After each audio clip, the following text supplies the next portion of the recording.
नमस्कार दोस्तों, मैं सुरेंद्र प्रजापत मेरे यूट्यूब और टेलीग्राम चैनल में आप सभी का अभिनंदन व स्वागत करता हूं।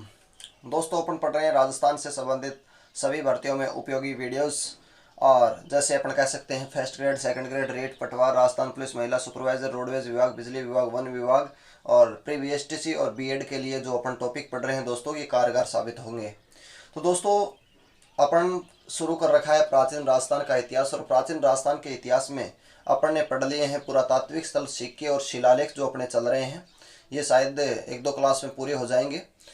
अपन आज शुरू करेंगे, अगले शिलालेख की बात करेंगे, यानी अगला जो अपना पार्ट चल रहा है दोस्तों, पार्ट नंबर 11 की बात करेंगे। वो है अपना पाशुपात प्रशस्ति की बात करेंगे। उसके बाद में सारण लेख की बात करेंगे। उसके बाद में अपन गोसुंडी की बावड़ी शिलालेख की बात करेंगे। यानी दो तीन बात अपन करेंगे, वो दोनों तीनों यहाँ अपन नोट कर लेते हैं दोस्तों। यानी अगला जो पार्ट अपना चल रहा है उसकी अपन बात करेंगे। एक तो बात करेंगे पाशुपात प्रशस्ति, पाशुपात प्रशस्ति, ठीक है। एक बात करेंगे पाशुपात प्रशस्ति, दूसरी अपन बात करेंगे सारण लेख, सारण लेख या शिलालेख, एक ही बात है। तीसरी अपन बात करेंगे दोस्तों गोसुंडी की बावड़ी का लेख, यानी कहीं पर लिख सकते हैं, यहां लिख देते हैं पाशुपात प्रशस्ति, यहां लिख देते हैं गोसुंडी की बावड़ी का लेख, गोसुंडी की बावड़ी लेख। ये तीन बात अभी अपन शुरू करने जा रहे हैं।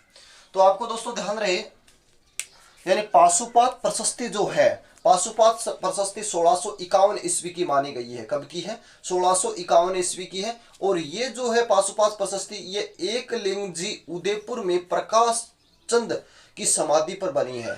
ये जो प्रशस्ति लगी है, ये एकलिंग जी उदयपुर के अंदर प्रकाश चंद जी की समाधि पर लिखी हुई है। इतनी सी बात है, याद रखनी है। दूसरी बात दोस्तों, सारण लेख की बात करते हैं। 1580 का जो सारण लेख है, इसमें दो चीज का उल्लेख मिलता है। एक तो जो मारवाड़ के शासक हुए थे रावचंद्र सेन, जो मारवाड़ के शासक मालदेव के तीसरे पुत्र थे। रावचंद्र सेन ने अकबर की अधीनता स्वीकार नहीं की थी महाराणा प्रताप की तरह। इसी प्रकार इसमें अपन कह सकते हैं राव जो चंद्रसेन है, उनकी जो मृत्यु होती है, मृत्यु यहीं पर होती है, यानी सारण पाली के अंदर इनकी मृत्यु होती है। तो इनकी मृत्यु का उल्लेख यहीं होता है। और इनका जो घोड़ा है, उनके घोड़े की समाधि भी यहीं पर लगी हुई है। ऐसी जानकारी हमें यहाँ से मिलती है। तीसरी बात दोस्तों अपने पास में बचती है गोसुंडी की बावड़ी शिलालेख। ये 1504 ईस्वी की मानी जाती है। और इसमें अपन ये कह सकते हैं महाराणा जो रायमल हुए थे, महाराणा रायमल हुए थे। और रायमल की पत्नी का नाम श्रृंगार देवी था। श्रृंगार देवी राव जोधा की पुत्री थी, और कहा मारवाड़ के राव जोधा की पुत्री थी। कहा जाता है कि श्रृंगार देवी ने इस बावड़ी का निर्माण करवाया था। और इसके रचयिता हैं जो महेश्वर हैं। इसके रचयिता कौन है? महेश्वर हैं। तो इनकी दोस्तों अपन बात करते हैं, अभी आप समझिएगा। पाशुपात प्रशस्ति, सारण लेख और गोसुंडी की बावड़ी का लेख। देखिए अभी अपन बात करते हैं पाशुपात प्रशस्ति, जो 1651 ईस्वी की है। कब की है? 1651 ईस्वी की मानी जाती है। नेक्स्ट बात दोस्तों आपको ध्यान रहे, पाशुपात प्रशस्ति यानी कब कहाँ की है? एकलिंग, एकलिंग नाथ, यानी एकलिंग नाथ जी कहाँ है? एकलिंग नाथ उदयपुर में प्रकाश चंद जी की समाधि पर लगी है। एकलिंग नाथ उदयपुर में प्रकाश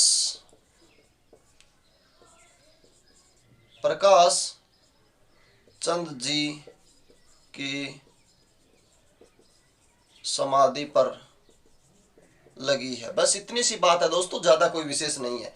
यदि गोसुंडी की बावड़ी का लेख की यदि बात करते हैं दोस्तों, तो 1504 ईस्वी का है। कब का है? 1504 ईस्वी का है। ध्यान रहे 1504 ईस्वी का है। इसमें अपन क्या लिखेंगे? महाराणा रायमल की पत्नी श्रृंगार देवी ने इस बावड़ी का निर्माण करवाया था। इसमें लिखेंगे महाराणा रायमल की पत्नी श्रृंगार देवी ने इस बावड़ी का निर्माण करवाया। दूसरी दोस्तों बात ध्यान में रहे आपको कि इसके लेखक या इसके रचयिता महेश्वर है। इसके रचयिता कौन है? महेश्वर। अब सारण लेख में दोस्तों अपन क्या बात याद रखेंगे? सारण जो लेख है ये 1580 का है। कब का है? 1580 का है, इसमें ध्यान रहे।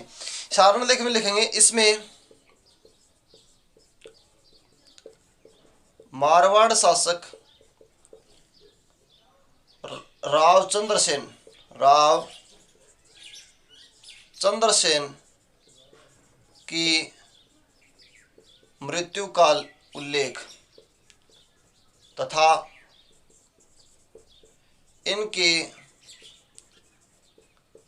घोड़े की प्रतिमा भी सारण में बनी है। बस इतनी सी बात दोस्तों याद रखनी है। तो एक बार फिर से मेरे साथ में रिपीट कर लीजिएगा। पाशुपात प्रशस्ति 1651 ईस्वी की एकलिंग नाथ जी उदयपुर में प्रकाश चंद जी की समाधि पर बनी है। गोसुंडी की बावड़ी का लेख 1504 ईस्वी कह सकते हैं। महाराणा रायमल जो था उनकी पत्नी थी श्रृंगार देवी, जो राव जोधा की पुत्री थी, और इसके रचयिता कौन है? महेश्वर है। सारण लेख दोस्तों, सारण लेख कहाँ पड़ता है दोस्तों? सारण लेख पाली में है। कहाँ पर है? पाली में 1580 की है, और इसमें मारवाड़ शासक रावचंद्र सेन की मृत्यु का उल्लेख, या इन्हीं की मृत्यु यहीं पर हुई थी, और इनके घोड़े की प्रतिमा भी कहाँ पर बनी है? सारण में बनी है। इतनी सी जानकारी हमें यहाँ से मिलती है। इसका स्क्रीनशॉट लीजिए और फिर आगे चलते हैं।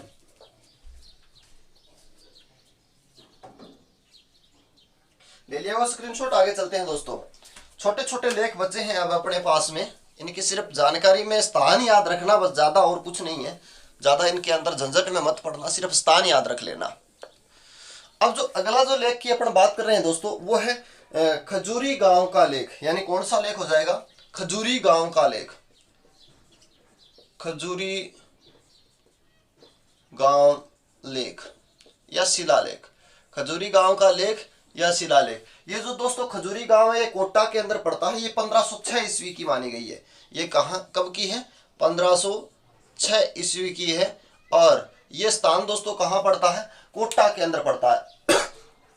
इसमें एक दो बात आपको ध्यान में रहे, ये महाराजा सूरजमल के समय की है।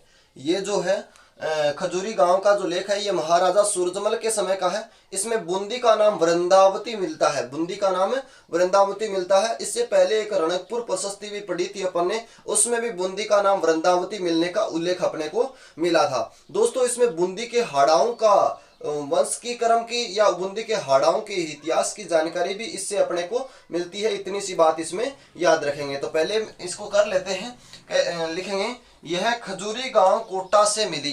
इसमें दोस्तों क्या जानकारी लिखेंगे? यह खजूरी गांव कोटा से मिला। मिली या मिला? कौन? खजूरी गांव का लेख कहां से मिला? खजूरी गांव कोटा से मिला। इसमें बूंदी के हाड़ाओं का इतिहास मिलता है। इसमें बूंदी के हाड़ा शासकों का इतिहास मिलता है। हाड़ा शासकों का इतिहास मिलता है। यह महाराजा सूरजमल के समय की है। यह महाराजा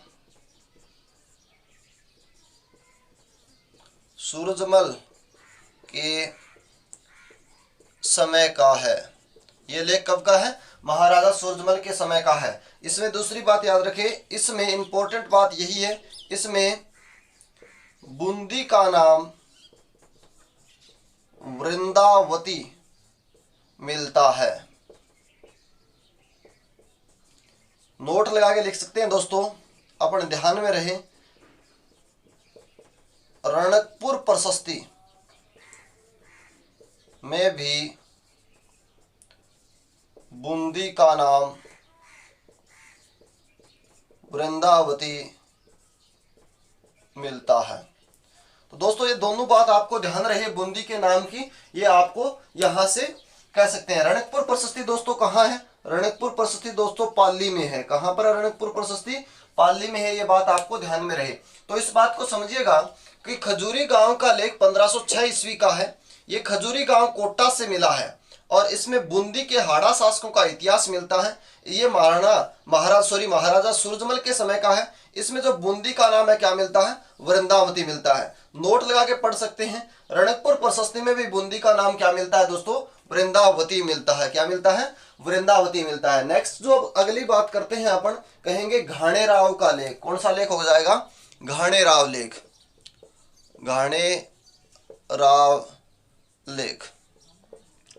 तो दोस्तों घाणेराव जो लेख है इसकी अपन बात करें तो घाणेराव जो स्थान है ये दोस्तों पाली में पड़ता है और ये जो है 1156 ईस्वी का माना जाता है। कब का है? 1156 ईस्वी का है। और ये स्थान कहाँ पड़ता है? घाणेराव पाली में। ये घाणेराव पाली का है। घाणेराव पाली का है। मेरे साथ साथ में आप नोट करते रहें, घाणेराव पाली का है। इसमें अपन क्या कह सकते हैं? इसमें राजस्थान की 12वीं सदी की जानकारी मिलती है। बस इतनी सी बात याद रखनी है। इसमें राजस्थान की 12वीं सदी की जानकारी का उल्लेख मिलता है। राजस्थान की 12वीं सदी की जानकारी का उल्लेख मिलता है किससे? घाणेराव पाली के लेख से दोस्तों अपन कह सकते हैं। तीसरा स्थान दोस्तों यदि बात करें तो देलवाड़ा का लेख यदि पढ़ें तो 1428 ईस्वी का है। देलवाड़ा सिरोही में पड़ता है। इसमें जो टंक मुद्रा व स्थानीय मुद्रा का उल्लेख मिलता है। इसमें 2 मुद्राओं का उल्लेख मिलता है, यानी अपन कह सकते हैं देलवाड़ा लेख है। छोटे छोटे हैं, याद रहे बस। देलवाड़ा लेख। देलवाड़ा लेख यदि बात करें दोस्तों तो देलवाड़ा लेख कहाँ पड़ता है? सिरोही के अंदर पड़ता है और ये 1428 ईस्वी का है। कब का है? 1428 ईस्वी का है। और देलवाड़ा स्थान कहाँ पड़ता है? ये दोस्तों सिरोही का है। कहाँ का है? सिरोही का है, ध्यान में रहे। इसमें दोस्तों अपन कह सकते हैं इसमें टंक मुद्रा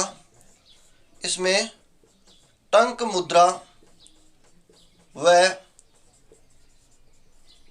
स्थानीय मुद्रा की जानकारी मिलती है। देलवाड़ा लेख में अपन कह सकते हैं दोस्तों टंक मुद्रा और स्थानीय मुद्रा की क्या मिलती है? जानकारी मिलती है, उल्लेख मिलता है। घाणेराव लेख 1156 ईस्वी पाली में पड़ता है। इसमें राजस्थान की 12वीं सदी की जानकारी मिलती है। देलवाड़ा लेख 1428 सिरोही का है और इसमें टंक मुद्रा और स्थानीय मुद्रा की क्या मिलती है? जानकारी मिलती है। इसका स्क्रीनशॉट लीजिए दोस्तों, आगे बढ़ते हैं।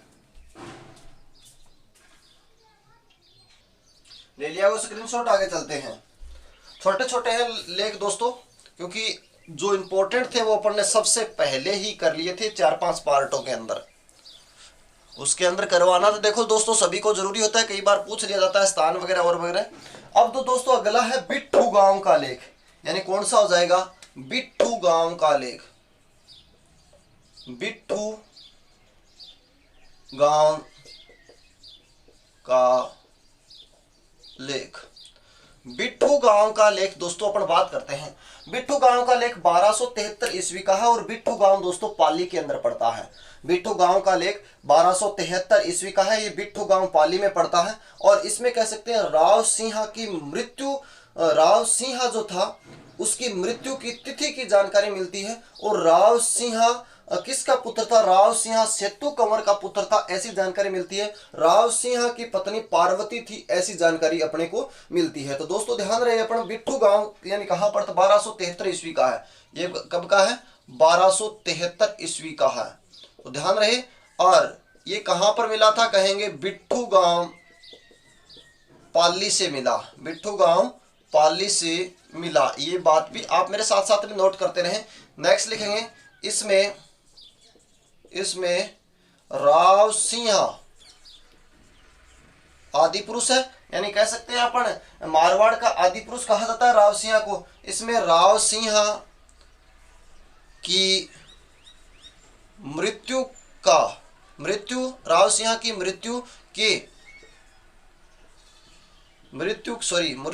की तिथि का पता चलता है। एक बात तो दूसरी बात, इसमें राव सिंह को सेतु कंवर का पुत्र बताया है। इसमें राव सिंह को मारवाड़ अपन कह सकते हैं दोस्तों, राव सिंहा जो मारवाड़ के आदि पुरुष के रूप में जाने जाते हैं। राव सिंहा को मारवाड़ का मारवाड़ के राठौड़ों का आदि पुरुष कहा है। ठीक है। और नेक्स्ट दोस्तों अपन एक बात और पूछ सकते हैं, राव सिंहा की पत्नी पार्वती थी। राव सिंहा की पत्नी का नाम पार्वती। ठीक है। ये जानकारी हमें यहां से मिलती है बिट्ठू गांव के लेख से दोस्तों। अब जो नेक्स्ट जो अगले शिलालेख की अपन बात करेंगे, दरीबा लेख। कौन सा लेख हो जाएगा? दरीबा लेख। दरीबा लेख छोटे छोटे हैं दोस्तों। दरीबा लेख की दोस्तों अपन बात करते हैं तो ये 1302 ईस्वी का है। दरीबा लेख जो है वो 1302 ईस्वी का माना जाता है। और इसी में अपन कह सकते हैं कांकरोली जो रेलवे स्टेशन है, कांकरोली रेलवे स्टेशन के समीप या कांकरोली रेलवे स्टेशन के पास दरीबा गांव की मातृकाओं मंदिर के स्तंभ से ये लेख प्राप्त होता है। और ये महारावल रतन सिंह के समय का है। ये महारावल अपन कह सकते हैं किसके समय का है? ये महारावल रतन सिंह के समय का माना जाता है। तो दोस्तों ध्यान रहे, अपन यानी महारावल रतन सिंह के समय के शिलालेख की यदि बात करें तो दरीबा लेख के बारे में कहेंगे ये कब का है? 1302 ईस्वी का है। तो इसमें लिखेंगे ये कब का है? 1302 ईस्वी का है। और कहां से मिला था इसमें लिखेंगे यह है कांकरोली रेलवे स्टेशन के पास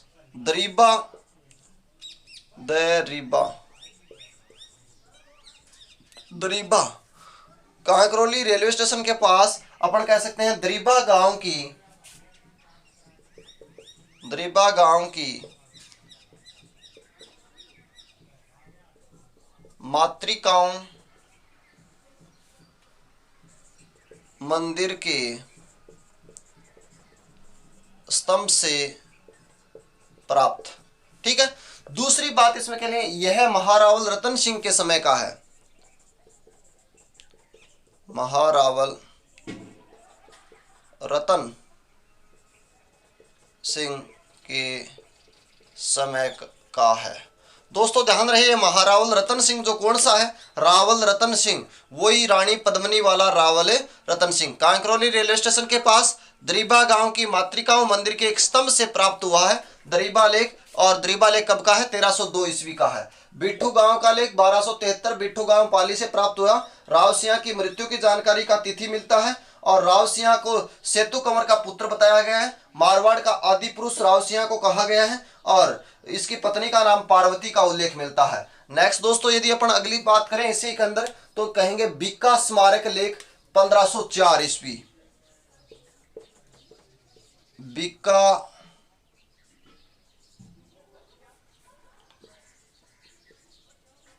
स्मारक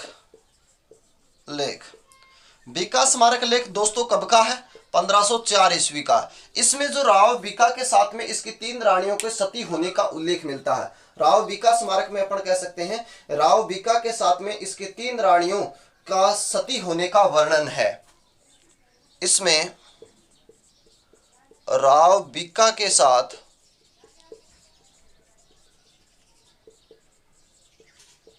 इनकी 3 रानियों की सती होने का उल्लेख,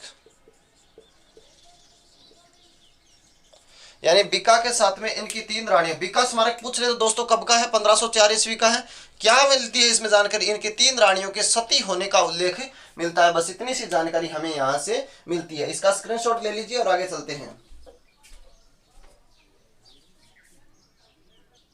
ले लिया दोस्तों स्क्रीनशॉट, आगे चलते हैं। अगली बात करते हैं अभी लगातार। दोस्तों यदि क्लास आपको अच्छी लग रही है तो आप वीडियो को ज़्यादा से ज़्यादा शेयर भी करें।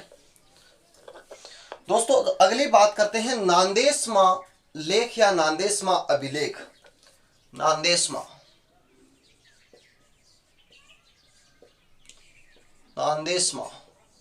नांदेशमा लेख या अभिलेख। नांदेशमा लेख के बारे में अपन बात करते हैं। दोस्तों नांदेशमा लेख 1222 ईस्वी का माना जाता है।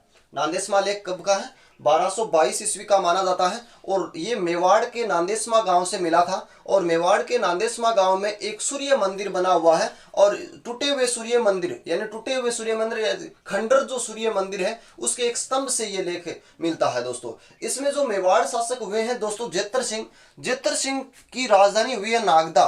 तो नागदा जेतर सिंह की नागदा राजधानी का उल्लेख और नागदा राजधानी का विनाश का उल्लेख। जो भूताला का युद्ध हुआ था दोस्तों इल्तुतमिश के साथ में जेतर सिंह का, तो कहते हैं कि जेतर सिंह ने इल्तुतमिश को बुरी तरह से पराजित किया था। तो जेतर सिंह ने बुरी तरह से पराजित करने के बाद इल्तुतमिश क्या करता है कि इल्तुतमिश ने नागदा राजधानी को आग लगा दी थी। तो जेतर सिंह को अचानक ही अपनी राजधानी का स्थानांतरण कहाँ करना पड़ गया था? चित्तौड़गढ़ करना पड़ गया था, ऐसी जानकारी हमें मिलती है। तो नांदेशमा लेख में आप इतना याद रखेंगे, ये सबसे पहले बात कब का है? 1222 ईस्वी का है। कब का है?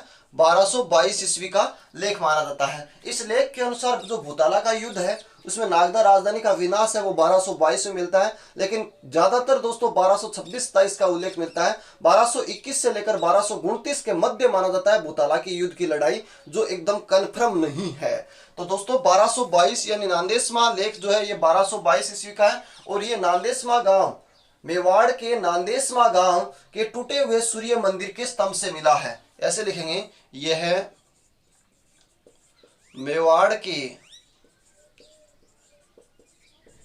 नांदेशमा गांव के एक टूटे हुए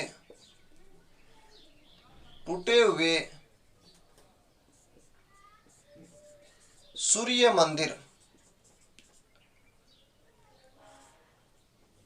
टूटे हुए सूर्य मंदिर के स्तंभ से मिला है। मेवाड़ के नांदेशमा गांव के एक टूटे हुए सूर्य मंदिर के स्तंभ से ये लेख मिला है। नेक्स्ट बात दोस्तों इसमें जेतर सिंह की नागदा राजधानी तथा नागदा के विनाश का उल्लेख मिलता है। इसमें जेतर सिंह की मेवाड़ शासक जेतर सिंह की नागदा राजधानी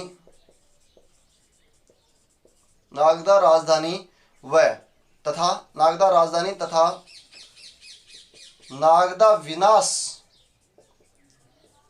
का उल्लेख है। दोस्तों जो जेतर सिंह का काल है वो स्वर्ण काल कहलाता है। ये बात अपने यहां लिख सकते हैं। जेतर सिंह के काल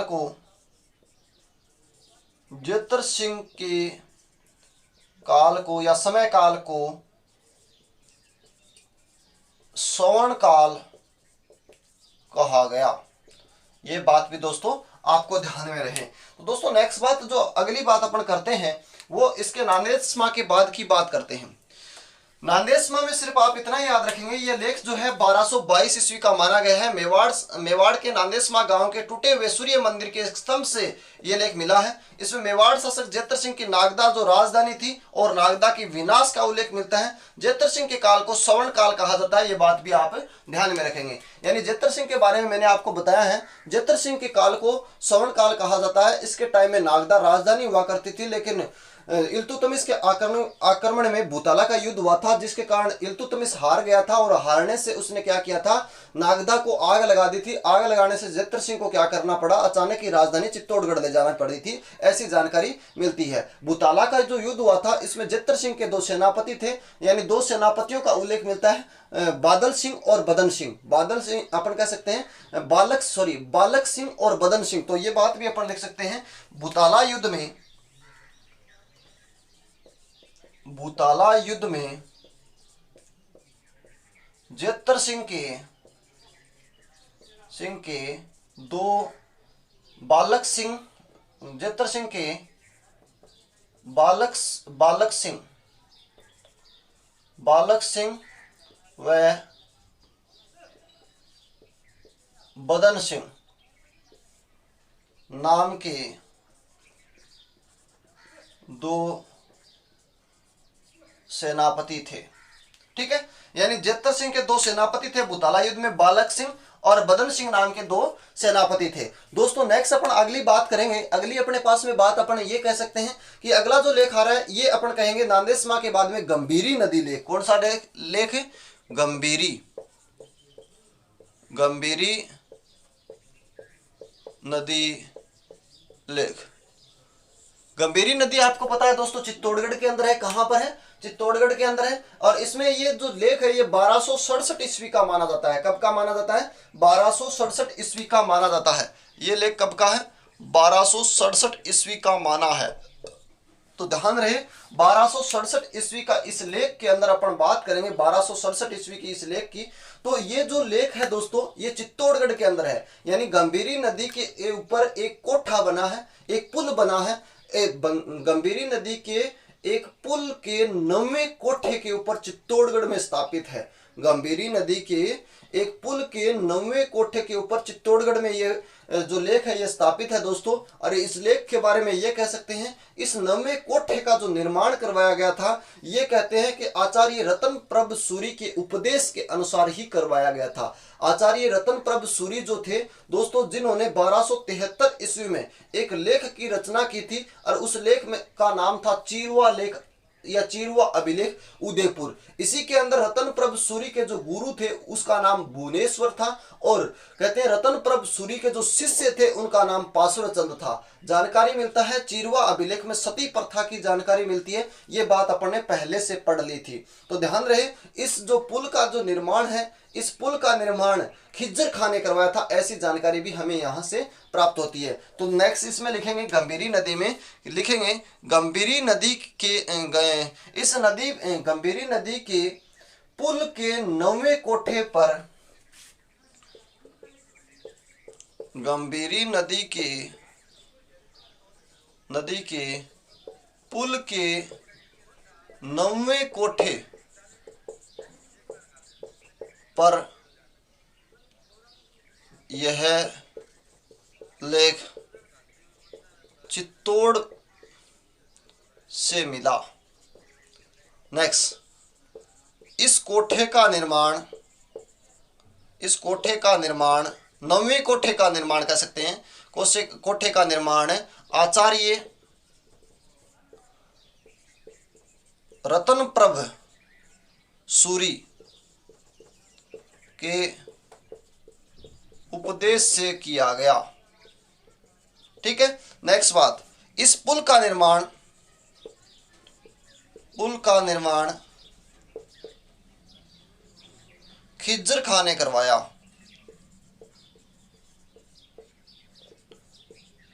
करवाने का उल्लेख। दोस्तों इतनी सी बात इसमें आप और ध्यान रखिएगा। गंभीरी नदी लेख 1267 ईस्वी का माना है दोस्तों। गंभीरी नदी लेख में कह सकते हैं एक पुल है, पुल के ऊपर 9वें कोठा है, 9वें कोठे के ऊपर ये प्रशस्ति लगी हुई है। इस कोठे का जो निर्माण है आचार्य रतन प्रभ सूरी के आदेश से करवाया गया और इस पुल का जो निर्माण है ये खिज्जर खां के द्वारा करवाए जाने का उल्लेख मिलता है दोस्तों। इसका स्क्रीनशॉट लीजिए और आगे बढ़ते हैं। ले लिया हुआ दोस्तों स्क्रीनशॉट, आगे चलते हैं। आगे दोस्तों ध्यान रहे अगला जो लेख पढ़ेंगे उसमें देखते हैं।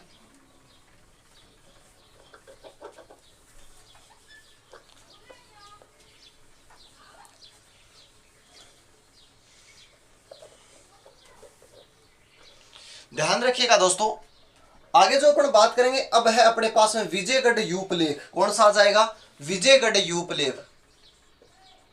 विजयगढ़ यूपलेख। विजयगढ़ यूपलेख की दोस्तों यदि अपन बात करेंगे तो कहेंगे विजयगढ़ जो यूपलेख है ये कहां पर मिला है, ये इसकी बात करेंगे तो विजयगढ़ यूपलेख 371-72 ईस्वी का माना गया है। कब का माना गया है? ये 371-72 ईस्वी का माना गया है। 371-72 ईस्वी का माना गया है। और ये विजयगढ़ दुर्ग है कहां पर? कहेंगे विजयगढ़ यूप है कहां पर? विजयगढ़ दुर्ग भरतपुर के अंदर लगा हुआ है। विजयगढ़ दुर्ग भरतपुर के अंदर ये लेख लगा हुआ है। इसमें कह सकते हैं अपन इसमें विष्णुवर्धन के पुत्र यशोवर्धन द्वारा पुंडरीक यज्ञ करने की जानकारी मिलती है। इसमें विष्णुवर्धन के पुत्र विष्णुवर्धन के पुत्र यशोवर्धन द्वारा पौंड्रिक यज्ञ करने की जानकारी मिलती है। बस इतनी सी बात याद रखनी है। तो दूसरी इसमें लिख देंगे विजयगढ़ दुर्ग भरतपुर, स्थान हो जाएगा विजयगढ़ दुर्ग भरतपुर से मिला। ठीक है, इसमें दूसरे लिखेंगे, इसमें विष्णुवर्धन के पुत्र यशोवर्धन, विष्णुवर्धन के पुत्र कौन हो जाएगा, यशोवर्धन द्वारा पौंड्रिक यज्ञ करवाने की जानकारी मिलती है या उल्लेख मिलता है। तो दोस्तों ध्यान रहे, विजयगढ़ यूप अभिलेख की बात करें हैं। विजयगढ़ यूप अभिलेख 371-72 ईस्वी का है। विजयगढ़ दुर्ग भरतपुर से अपने को यह मिला है। इसमें विष्णुवर्धन के पुत्र यशोवर्धन द्वारा कौन सा यज्ञ, पौंड्रिक यज्ञ करवाने की जानकारी मिलती है। बस इतनी सी बात है। ज्यादातर बात यह की बात ध्यान रखें, विजयगढ़ यूप अभिलेख कहाँ है, भरतपुर में। इतनी सी बात याद रखें। अगला जो लेख है या गंगाधार या तो कहते हैं गंगधार या गंगोधर लेख है। गंगधार और इसे कई बार नाम मिलता है गंगोधर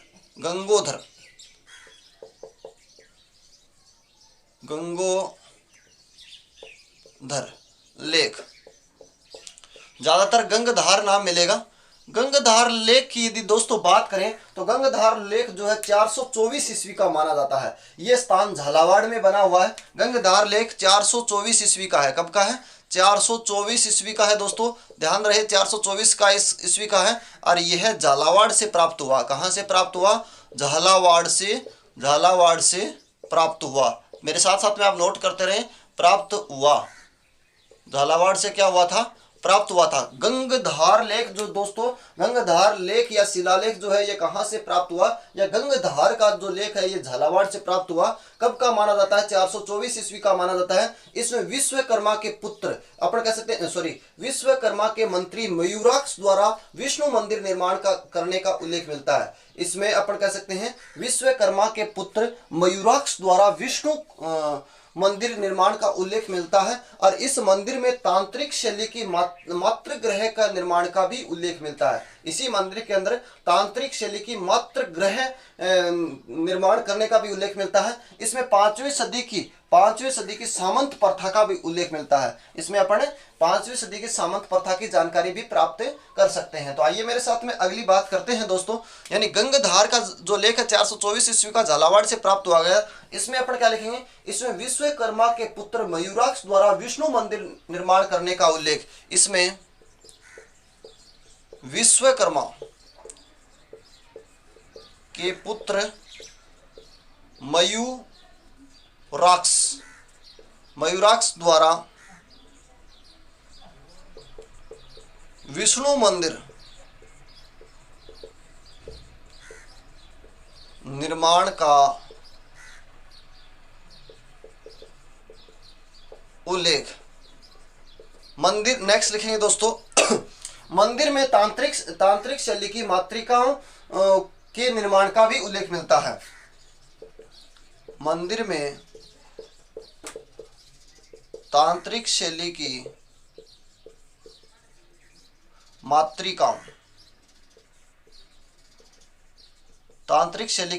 मातृकाओं के निर्माण की भी जानकारी मिलती है। नेक्स्ट दोस्तों, इस लेख से 5वीं सदी की सामंत प्रथा की जानकारी मिलती है। इस लेख से 5वीं सदी की सामंत प्रथा का भी उल्लेख मिलता है। तो दोस्तों ध्यान रहे, गंगधार लेख या गंगोधर जो लेख है ये 424 ईस्वी का है, झालावाड़ से प्राप्त हुआ था। इसमें विश्वकर्मा के पुत्र मयूराक्ष द्वारा विष्णु मंदिर बनाने का उल्लेख मिलता है। और जो मंदिर बना है, मंदिर कौन सी शैली का है, तांत्रिक शैली में क्या बना है, मातृकाओं के निर्माण का भी उल्लेख मिलता है। और इस लेख में 5वीं सदी की सामंत प्रथा का भी उल्लेख मिलता है। दोस्तों इतनी सी बात हमें यहां से मिलती है। इसका स्क्रीनशॉट लीजिए और आगे चलते हैं। ले लिया दोस्तों स्क्रीनशॉट, आगे चलते हैं।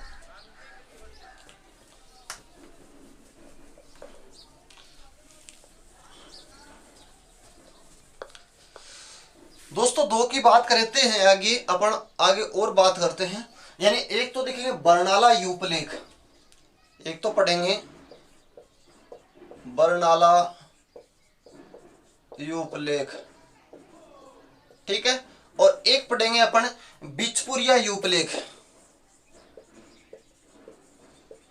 बिचपुरिया यूपलेख, दोनों की साथ में ही बात कर लेते हैं।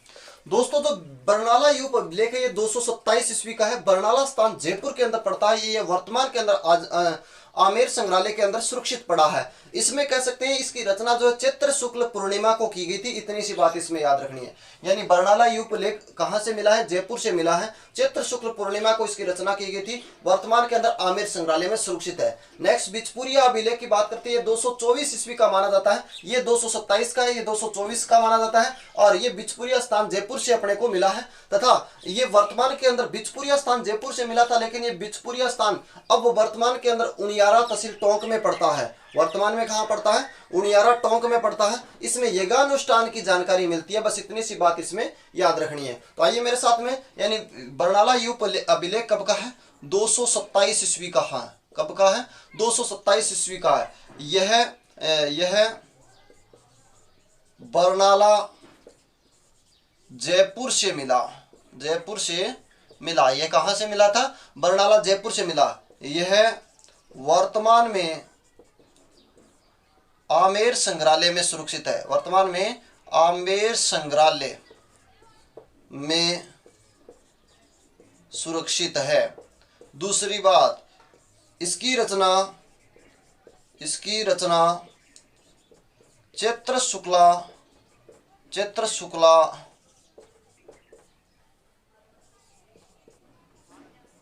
पूर्णिमा को हुई। बस दोस्तों बिचपुरिया अभिलेख यह बिचपुरिया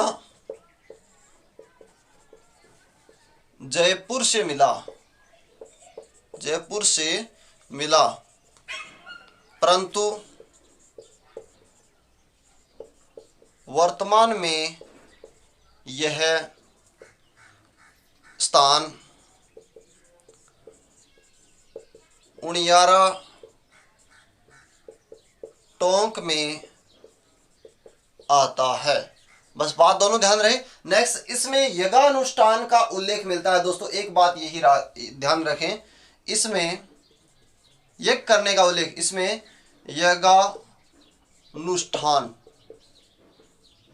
की जानकारी मिलती है। तो दोस्तों दोनों में आप एक ही बात याद रखें, बरनाला यूप अभिलेख कब का है? 227 ईस्वी का है। और ये कब का है? 224 ईस्वी का है। 224 ईस्वी का है। तो दोस्तों ध्यान रहे, बरनाला स्थान जयपुर में, ये वर्तमान में आमेर संग्रहालय में सुरक्षित है। इसकी रचना चैत्र शुक्ला पूर्णिमा को की गई। बिचपुरिया अभिलेख जो कहां पर है दोस्तों? बिचपुरिया उस टाइम में जयपुर में पड़ता था, परंतु वर्तमान में कहां आता है? उनियारा टोंक में आता है। इसमें यज्ञानुष्ठान, यज्ञ करने की क्या मिलती है? जानकारी। ये 224 ईस्वी का माना जाता है। इसका स्क्रीनशॉट लीजिए और दोस्तों आगे चलते हैं। ले लिया दोस्तों स्क्रीनशॉट, आगे बात करते हैं।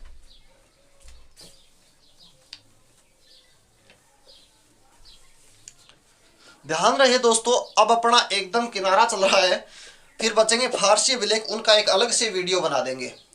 फारसी अभिलेख है जो उनका एक अलग से वीडियो बना देंगे, ताकि मतलब इतना ज़्यादा लंबा आपको ना लगे। अलग से वीडियो अपलोड कर देंगे फारसी अभिलेखों का, जो छोटा सा बनेगा, कोई दिक्कत नहीं है।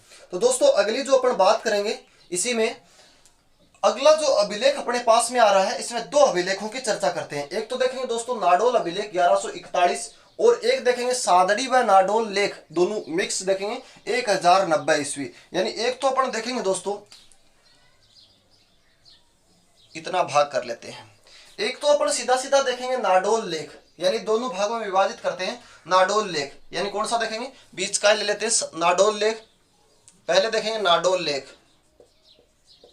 नाडोल लेक। नाडोल लेक दोस्तों कहाँ पड़ता है? नाडोल स्थान कहाँ पड़ता है? पाली के अंदर पड़ता है। और इस अभिलेख की अपन बात करते हैं, ये अभिलेख दोस्तों 1141 ईस्वी का है। कब का है?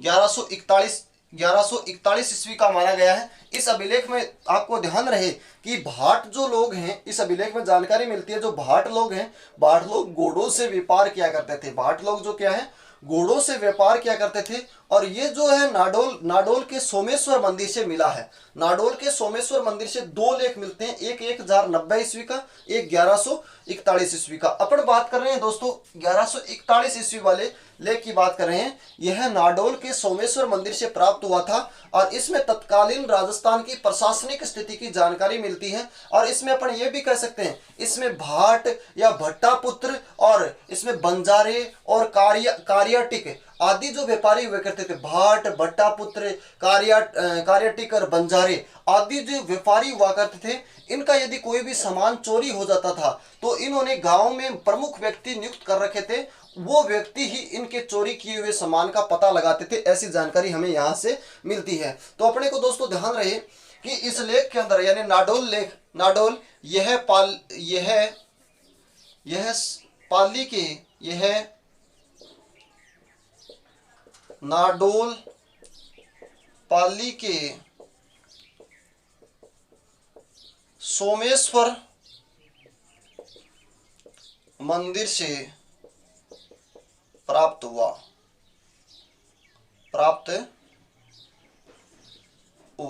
एक बात तो ये बात ध्यान में रहे। दूसरी बात, इसमें अपन कह सकते हैं, इसमें तत्कालीन राजस्थान की प्रशासनिक स्थिति की जानकारी मिलती है। इसमें तत्कालीन राजस्थान की प्रशासनिक स्थिति की जानकारी मिलती है। तो ये बात दोस्तों वेरी इंपॉर्टेंट है। नेक्स्ट, इसमें भाट प्लस में बंजारे प्लस में कह सकते हैं कारियाटिक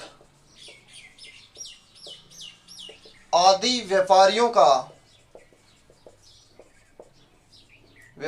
का सामान चोरी होने पर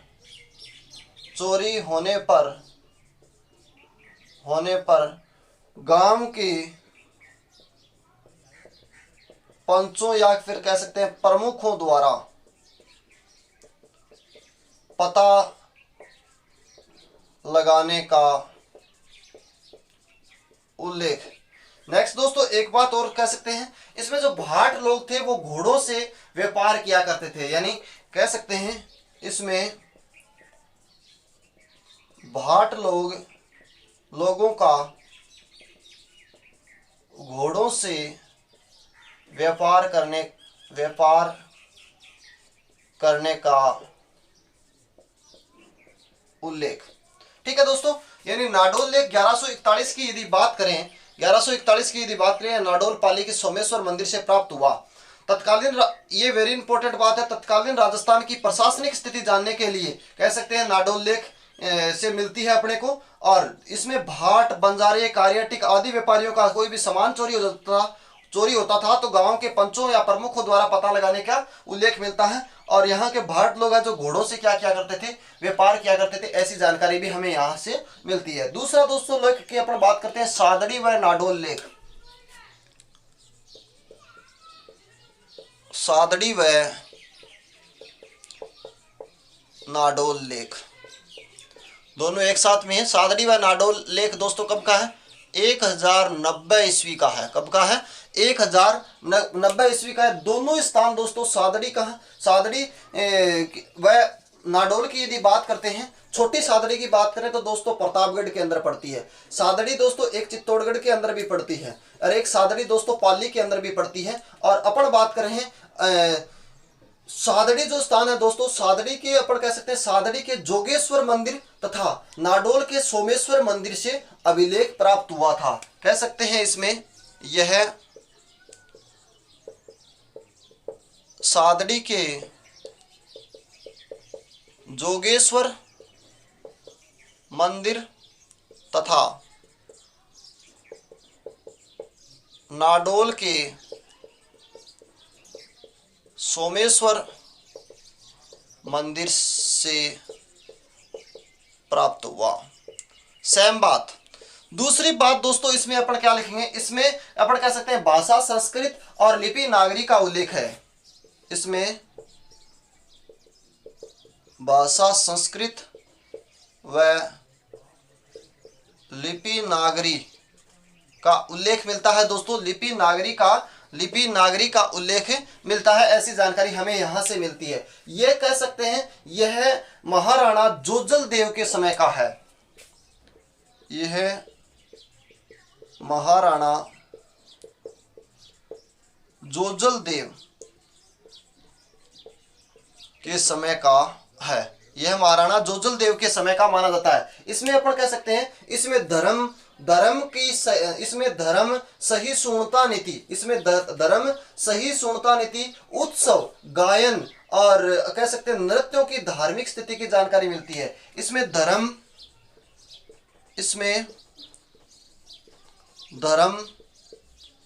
सहिष्णुता नीति की जानकारी मिलती है। इसमें धर्म सहिष्णुता नीति की जानकारी मिलती है। तो याद रख सकते हैं दोस्तों, सादड़ी व नाडोल लेख 1090 ईस्वी सादड़ी के जोगेश्वर मंदिर और नाडोल के सोमेश्वर मंदिर से प्राप्त हुआ था। भाषा, संस्कृत और लिपि नागरी ये जोजल देव के समय का है। इसमें कह सकते हैं सहिष्णुता नीति का उल्लेख मिलता है दोस्तों। इसका स्क्रीनशॉट लीजिए। फारसी लेख है जो अलग से वीडियो में अपलोड कर दिए जाएंगे। फारसी लेख अलग से आपको वीडियो में अपलोड कर दिए जाएंगे दोस्तों। नमस्कार।